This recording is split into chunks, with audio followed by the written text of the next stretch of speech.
What's happening, man? What's happening? It's your boy Big Cal, man. We come with another episode of live stream of TMP, True Masculinity Podcast, the Masculinity Podcast, Toxic Masculinity Podcast, whatever you want to call it. And man, we got a tragic story today.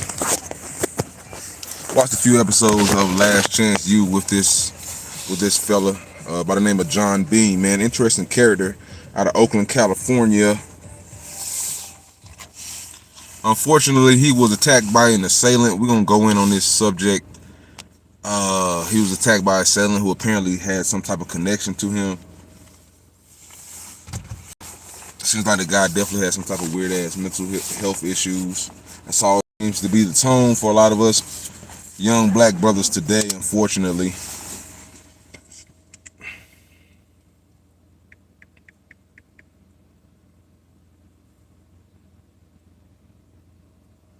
Very unfortunate situation here.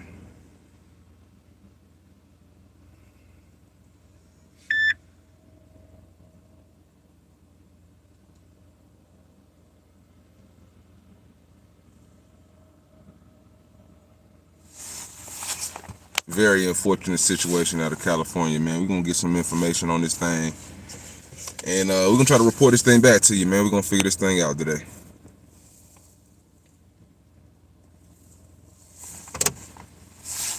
Got to ride around, so I'm going to just let the TMP hit you. That TMP logo. Drinking this coffee. Getting my security game on. Getting my podcast game on. Just trying to be transformative, informational, profound, and all the above, man. True Masculinity Podcast.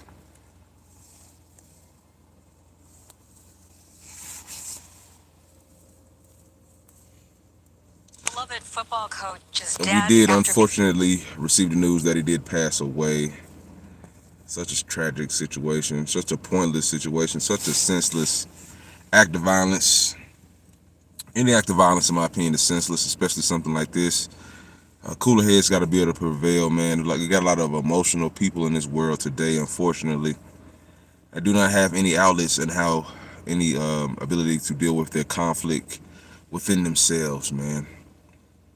Let alone conflict resolution skills with others, man. So these are people that are suicidal and obviously, as we can see, homicidal, man. These people are out of their effing minds a lot of times, man. So you just don't know what's going on in people's heads sometimes. And what's wrong with them? Brother man accused of killing Laney College. John Beam speaks out. Shocked me a lot. So yeah, seems to be a recurring theme. This is not, we already know the stereotypical situations that occur with gun violence in the United States.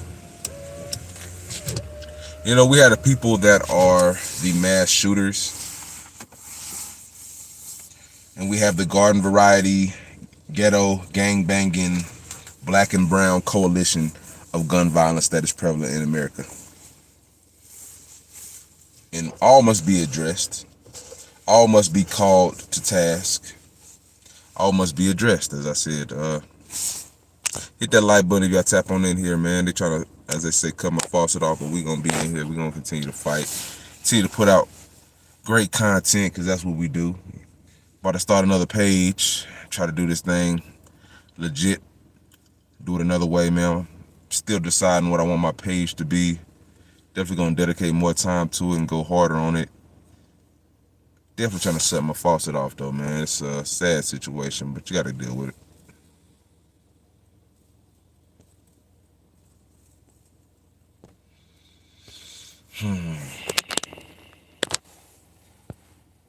Tonight, Oakland police say they have arrested the man who shot and killed the beloved football coach and athletic director at Laney College, John Beam. NBC Bay Area Lena Jones joins us live, where Coach Beam spent 20 years turning players into champions, and it's just been such a heartbreaking day, Belina. Yeah, that's That's exactly right. We've heard from the heartbreak from various different people that have come across Coach Beam, and tonight there are candles and flowers placed outside the gate here at Laney College in tribute to Coach Beam. Beam spent half of his 40-year career here at the college, and tonight we're learning the man accused of killing him was known to frequent the campus. Tonight, police say they believe 27-year-old Cedric Irving Jr. is a man who shot and killed beloved former Laney College football coach and current athletic director John Beam. Authorities say they arrested Irving around 3 this morning at the San Leandro BART station after a massive manhunt. It's completely unacceptable for our children and our community members to be exposed to violence like this. Beam was shot inside the Fieldhouse building at Laney College yesterday afternoon and passed away this morning. Yesterday, authorities released this photo to several police agencies as they tried to find the suspected gunman. Tonight, sources confirm this is Irving Jr. entering the Fieldhouse. We've learned Irving is a former Skyline High School student and football photo to several police agencies as they tried to find the suspected gunman. Tonight, sources confirm this is Irving Jr. entering the Fieldhouse. We've learned Irving is a former Skyline High School student and football player, but sources say he did not attend Skyline while Beam was a coach there. Police say Irving knew Coach Beam, but tell us they did not have a relationship. Tonight, the investigators are calling the shooting targeted. This is not uncommon for him to have a relationship with someone that he would think needs help. In this case, I can just tell you that the individual that was arrested went specifically to the campus for a specific reason. The suspect's brother tells NBC Bay Area Irving practiced with the Laney football team at some point, but was never formally on the team. OPD says Irving was known to loiter. We know about these type of individuals all the time. We call them hanger-ons. A lot of folks know I've been around it. I've seen these type of individuals. I played college football myself at the HBCU level of North Carolina, Division I, North Carolina Central University, go Eagles. And we know this archetype, we know this type of person all the time, the hanger-oners, the guys who are not quite good enough to make the team, the guys who are allowed to walk on, chase this dream, this pipe dream that they have, that, you know, kind of like the little engine that could, you know, they're trying and trying and trying, but they really do not have the athletic ability or talent to really attain a position on the football team. So they're just kind of hangers-on, the party guys, the guys that give rides, the hanger-ons, man. You know what I'm saying? These guys had these great aspirations for some odd reason of athletic greatness, but they just do not have the athletic ability, man. So I've seen these type of guys all too often. They hang around, they linger around the program, they walk on, and they, you know, get some of the memorabilia, some of the merch. They wear it around campus as if they're on the team, on the travel squad. You know, I've seen this all too often, and I know the negativity that can come with it. I'm gonna just say that. Just say that plainly and simple. I know the negativity that can come with this type of mindset and this type of individual. When they don't get their way, they can mentally, I feel like, especially if they have mental health problems already, I feel like they can displace a lot of that blame and anger onto people that are undeserving of that vitriol. So yeah, it's a slippery slope between trying to help folks in this world and just learning, you know, when to be hands off with folks, man. Because a lot of folks, they love to displace their own anger of their situation on other people, man, of their circumstances. And, you know, it's nobody else's fault but his own. You know, he has a family. This guy, you know, he has a brother, obviously. His brother coming out talking about it. He has family, you know, so he had people who we could have reached out to and talked to about these frustrations he's having with this guy mentally, you know, whether they were founded or not, you know, and substantiated or not. He should have had someone he could talk to family-wise that could talk him off of this ledge where he felt like this was his only option, was to commit capital murder against a man that, you know, this figure. He's figure in the city. You know, he a football coach. You know, he's simply a junior college football coach. This isn't Nick Saban. This isn't, you know, due to the Last Chance U notoriety, he was able to get a lot of, you know, traction and things of that nature. But, you know, this is a local guy who did a lot for his community. You know, he worked at this college Laney College for 20 years. He put on for the college, gave him notoriety and publicity through the, as I said, the platform of Last Chance U. You know, I watched a few episodes of the Laney College one. He seemed like a pretty upfront guy. You know, legit, straightforward guy. So nothing about him really, to me, cried out that he was just a bad person. So, you know, seemed very chill. Had a good relationship. He's in Oakland, California, so he's obviously dealing with black and brown people constantly. So this guy doesn't seem like a guy, I don't know what his race is. Seems like a Caucasian guy, but it seems like a straightforward, straight shooter guy. A guy that does not, you know, didn't take much ish. You know, seemed like a good person to me. When I watched the video, you know, he's a football coach. You know, you can't really expect much of these guys, even though a lot is placed on their table. You know, they're managing a lot of personalities, attitudes, mental conditions, you could say. So they're dealing with a lot. There's a lot on these guys' plates. I will say that. There's a lot on these guys' plates that they have to deal with on a day-to-day. I would definitely agree to that. But this situation is tragic. To say the least, it's tragic. It's very avoidable. Did not have to happen this way. That young man, the outlet, as I said, to voice his frustrations, whatever they may be. There's nothing that this guy did, in my opinion, could have warranted him being gunned down. You know, I can't think of one thing this guy could have done. You know, hopefully things come out, but I think this is just a case of mental issues. You know, mental health issues. And the chicken's coming home to roost again with us black men, man. Black men, we have to take our mental health more seriously, man. That's one of the things I gotta say. We, as black people, black men, we have got to take our mental health more seriously, man. This football, sports pipe dream is a disaster toward us mentally, man. It leads us down a path of destruction, in my opinion. For sure. It leads us down a for sure path of destruction. Where we feel like, you know, it's boom or bust a lot of times.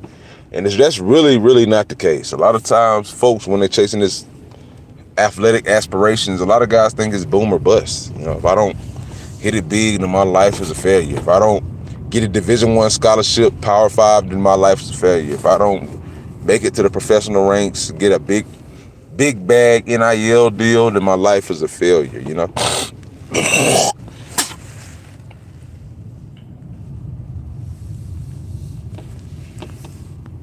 So it's definitely something to think about. That's what I would say.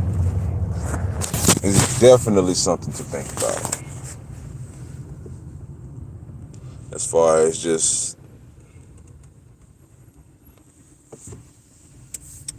making sure we address these mental issues going on.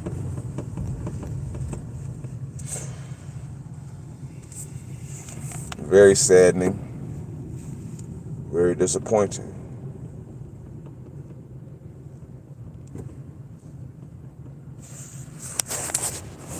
Around the campus, adding technology helped track them from Oakland to San Leandro after the shooting. Police also say they recovered a gun. John was so much more than a coach. He was a father figure to thousands of not only men, but young women in our community. Former Oakland Deputy Chief and current Piedmont Police Chief Fred Chavies first met Coach Beam in 8th grade and is a longtime friend. Today, he shared a message from the family during a press conference. We are devastated that John Beam, our loving husband, father, grandfather, brother, uncle, coach, mentor, and friend has passed. Our hearts are full from the outpouring of love and support. Mayor Barbara Lee calls Beam's death part of the gun violence crisis in the city. Tonight, she is also honoring Beam's legacy. Coach Beam's legacy isn't measured in championships or statistics, even though they are great. It's measured in the thousands of young people he believed in, mentored, and refused to abandon. Coach Beam Beam's family has asked for privacy during this time. We do know that his accused killer has officially been booked for murder and is expected to be in court next week. Live in Oakland, Valina Jones, NBC Bay Area News. Shout out to Lil Boosie, man. One of the best lyrics I've ever heard him say, man. He said, one day that heart gonna get you zipped up in a body bag, man. And one thing I can honestly concur and agree with is that statement is oh so true, man. It's oh so true.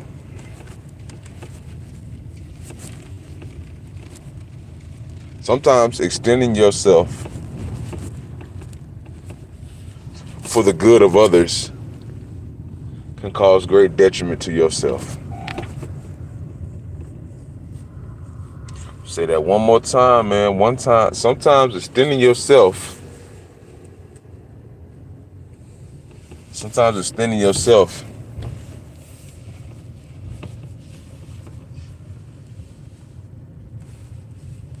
can be to want to help others can be to the detriment of yourself.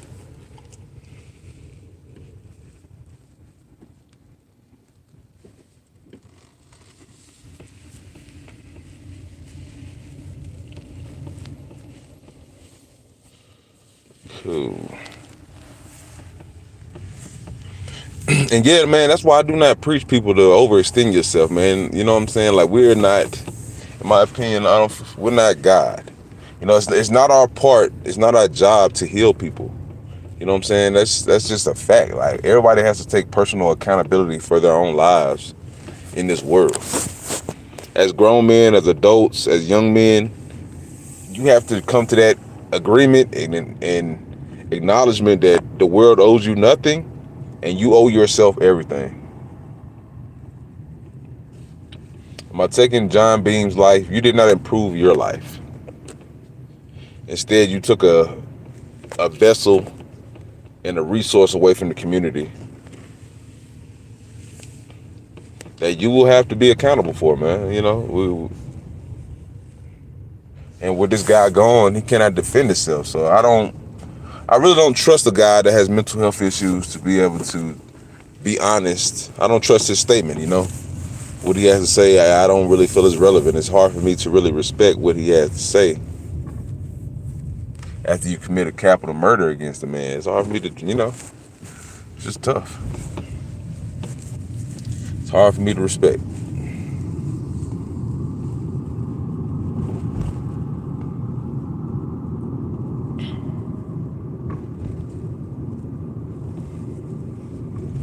It is hard for me to respect.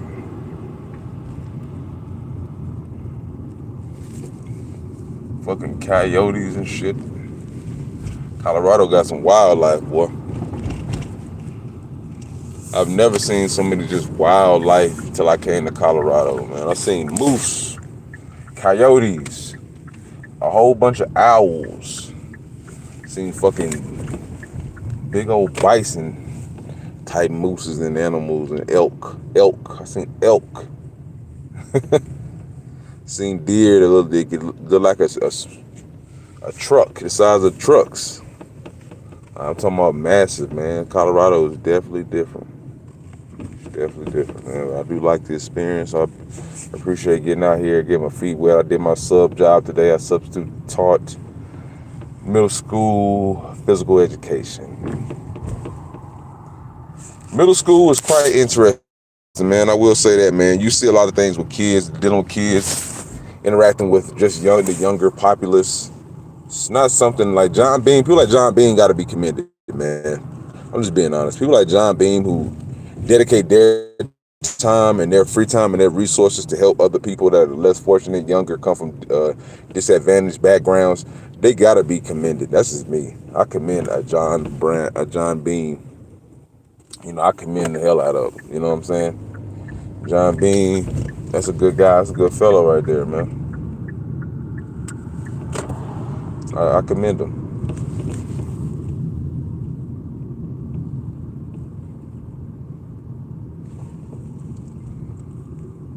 We live in a world where I'm not going to say it's frowned upon, but, you know, the world owes you no understanding. Nobody really cares. You know, just to say the least. The world owes us no understanding.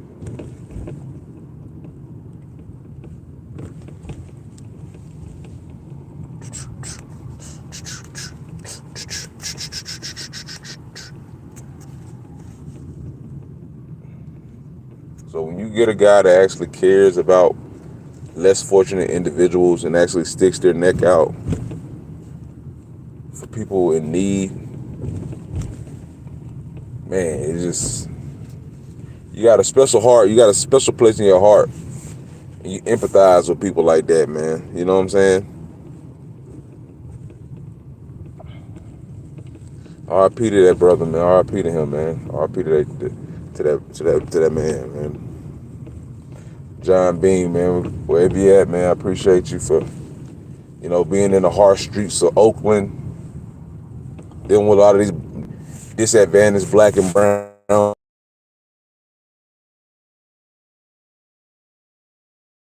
Be caught up in the, for lack of a better word, shout out to the Boondocks moments, and, you know, I call them, they're definitely avoidable nigga moments. It's sad that you had to get caught up in this degenerate culture to act like it doesn't exist in the black community. You know, we can see and point a finger at the Dylan Roofs and the damn, my mind is going to blank. Charlie Kirk's situations, the Robinson, whatever that dude's name was. It's easy to do. It's very easy to do. Sweep it under the rug, act like it doesn't exist. You know, as far as black issues that plague the black community, gun violence, black and brown community, we can easily sweep it under the rug, act like it doesn't exist. But what does that really do for us? That's my biggest question. What does that really do for us in the greater good of the black community? You know, the problem is still there. Problem is still there. It's still prevalent. So, but I'm glad they arrested this guy and then are bringing him to justice. That's the biggest deal that I've got from this whole situation, man. Like I said, shout out to John Bean, man. It's just sad. Speaking of the suspect, Cedric Irving Jr., he's from Bay Area and has family here. Investigative reporter Hilda Gutierrez tracked down his brother and father today to get their take on what he's now accused of doing. She joins us now. And Hilda, what have you learned? Yes, family and neighbors are in shock after learning of Cedric Lee Irving's arrest in connection to the Oakland legendary coach's death. They shared with me what they knew about Irving and what they never expected. This is a picture Samuel Irving shared of him with his older brother, identifying Cedric Lee Irving as the person on the left. Hearing about my brother's arrest shocked me a lot. It made me tear up. I couldn't believe, he would have done such a thing like this.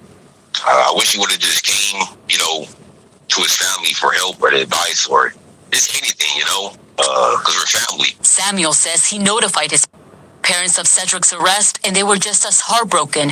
At an address list, I find it hard to believe that his family didn't know this man had mental health crises going on and had all these inner demons going on. I find it very hard to believe. He did say he wished he would have spoken out, but was that dialogue even available? That's the thing with families and stuff like that. We got to be more transparent and be able to be open with folks and allow people to be vulnerable and things of that nature. Like, I don't believe he even had an avenue. If that's the case, then he would have been able to talk to somebody.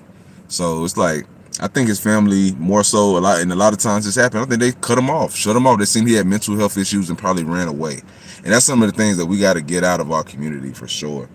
Is just to turn a blind eye to people and their issues, because it ends up always being something where it gets displaced on the other people.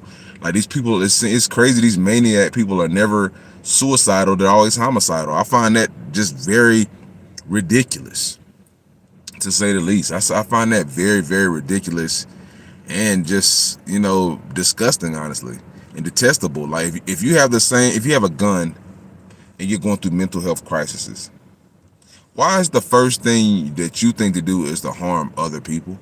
Because all these, it's not an excuse. There's no excuse that you can make as to why these people do these things. They get mad and they shoot up shopping centers. They get mad and they do this. They get mad and they unalive girls and stab girls. Shout out to the girl in Charlotte, Erna, whatever. I can't remember her name, but Erna. I just remember her name on the bus. It's like you can't blame mental health issues for stuff like that. Outlandish things like that. Like, I just lose respect for the quote unquote, excuse or reasoning of mental health. I lose respect for it when it's like, how you're so mentally deranged that the first thing you think to do is harm somebody else. You know what I'm saying? Like, a mentally deranged person doesn't care about their own welfare. You know what I'm saying? Like, that's just my opinion. In my opinion, a mentally deranged person does not care about their own welfare. So when you have these people that do these calculated, evil, homicidal events and things and acts, it just begs the question, why don't you want to harm yourself? Why do you want to survive these ordeals? Why is your physical survival or your physical well-being, why is that still something that you hold dear to yourself? If you're really going through mental health issues, if you're going through mental health issues, I think that should be the last thing you care about. Not trying to get back or harm someone. It should be, you should not really care about your life. But it seems like every time they do, they want to survive, they turn themselves in. It's the same old two-step, and I really don't understand it. Jeffrey Dahmer's another example. People like that. They're so ready to harm all type of people, and when the cops come, they lay down and they want to be cooperative. Makes no sense to me. Why don't you charge it then with a knife or something and get unalived? You know what I'm saying? That would be my thought process. Why do you want to still survive and be around, but you want to harm other people and take their lives away, the only thing that they have? So I just don't respect the mental health thing a lot of times. That's just me. It's hard for me to respect it. It's not something because it doesn't rationally make any sense. I can be homicidal, but I'm not suicidal at all. I want to survive and still be in a cell somewhere with heat and food and 3 hot to the cot and be basically a baby for the rest of my life and not have to work and do acts in society to survive. So I'm basically a big coward and a child, and I want to point a finger at my mental health when I'm really just a big crybaby, in my opinion. That's how I feel about a lot of folks. You're really just a big crybaby, but you really want somebody to give you a hug and somebody to validate who you are and validate your feelings. So and you're on a search for attention. That's why you harm people, because that's the only way you can get attention. You couldn't get on the football field. You weren't good enough. So you never had your day. He's one of them guys that never had their day. And there's plenty of guys like that, but they love the game of football. So it's like, in my opinion, find something else. Playing it may not be your avenue. You may be a coach. You may be an athletic director. You may be a scout. You got to align yourself with what your purpose is, man. A lot of people, they want to be the man. They want to be the rapper. They want to be on the album cover. They want to be on the Madden or the NCAA cover of a video game. It may not be in your cards. And if you can't accept the life that God has for you, then you deserve whatever mental health issue stems from that, from being in denial of your purpose. Because no matter how hard you fight and push back, you cannot beat the purpose that God has for you on this earth. As much as you want these earthly things to work out for you, sometimes they may not be in your card, and you got to accept that, man. That's a part of being a human being on this earth, in your earthly existence. Everything will not acquiesce into for how you feel. It's not real. It's not real, man. But yeah, man, I get my 2 cents on it. I'm finish up this shit. Feel like it was a good TNP, good old episode. For Irving's father in Ashland, a man holding back tears opened the door and spoke with us briefly. I don't want to talk right now, okay? Because, I don't know what's going on, and until all the facts come out, because I don't know what's going on, okay? I asked Samuel what he knows about his... What happened is your son killed someone. That's the action. I don't know what more details you need to know. That's pretty concrete right there. Your son has been charged with murder. He stalked this man out, this coach, this guy he had an acquaintance with due to the game of football, and he took his life.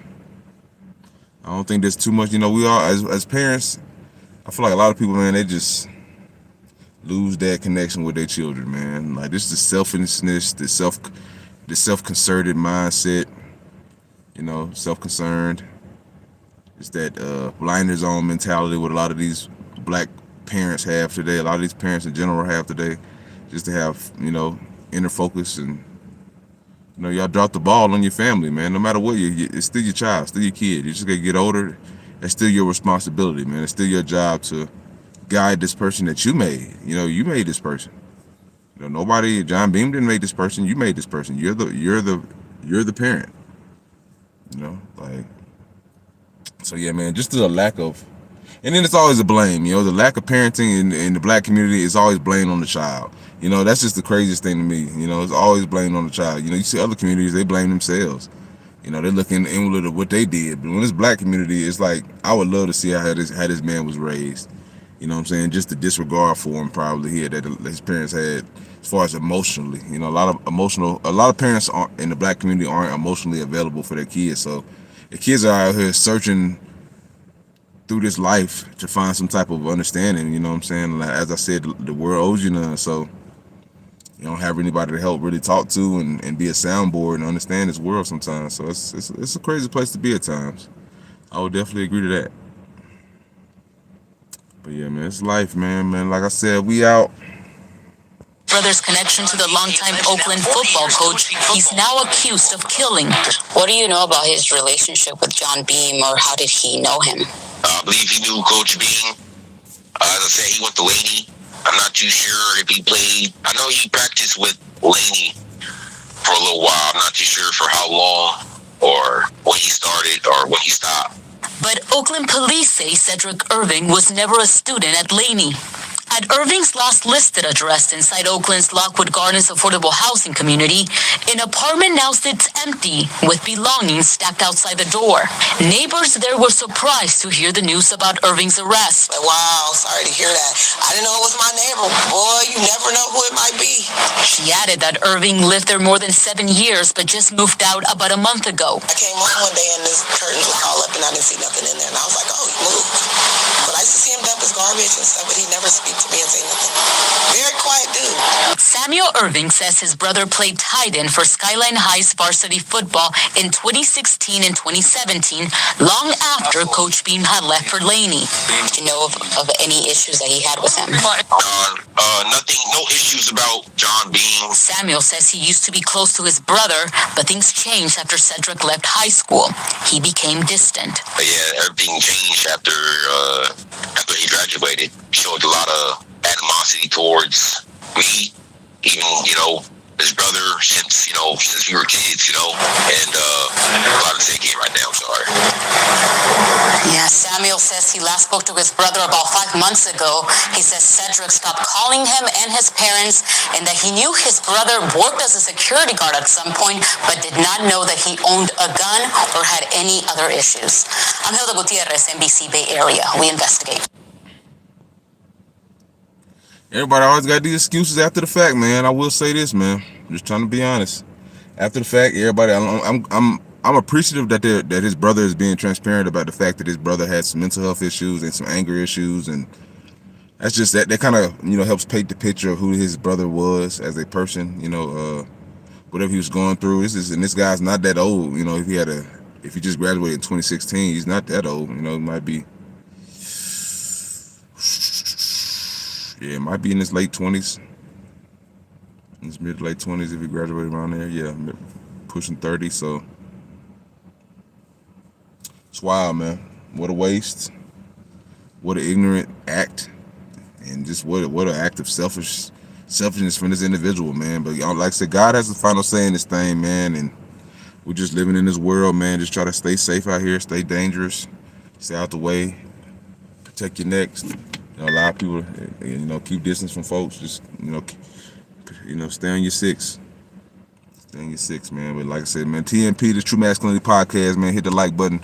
Show some love, man. They're trying to set our power off. They ain't trying to give us no views no more. They ain't trying to put me in the live stream no more. They YouTube is full of bullshit with Jews and liars and haters and goddamn motherfuckers. So it's what it is, man. I'm gonna use this podcast. They you know, they can take the monetization. They can do what they want, man. They can kiss my ass. I hope they're listening right now. You can go fuck yourself, man, and shove your yarmulke up your ass.